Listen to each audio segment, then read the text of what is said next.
నమస్కారం, నేను అలేఖ్య. తాండవ న్యూస్కి స్వాగతం.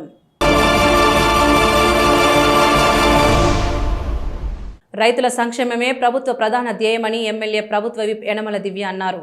తుని మండల పరిషత్ కార్యాలయంలో పీఎం కిసాన్ యోజన అన్నదాత సుఖీభవ 3వ విడత నిధుల పంపిణీ కార్యక్రమం నిర్వహించారు.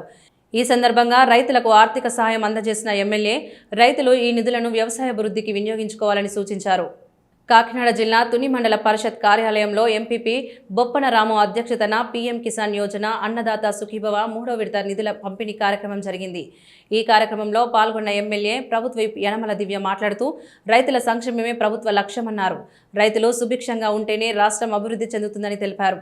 తుని నియోజకవర్గ పరిధిలోని తుని, కోటనందూరు, తొండంగి మండలాలకు చెందిన 27,759 మంది రైతులకు 54,34,40,000 రూపాయలను 3వ విడతగా రైతుల ఖాతాల్లో జమ చేస్తామని వెల్లడించారు.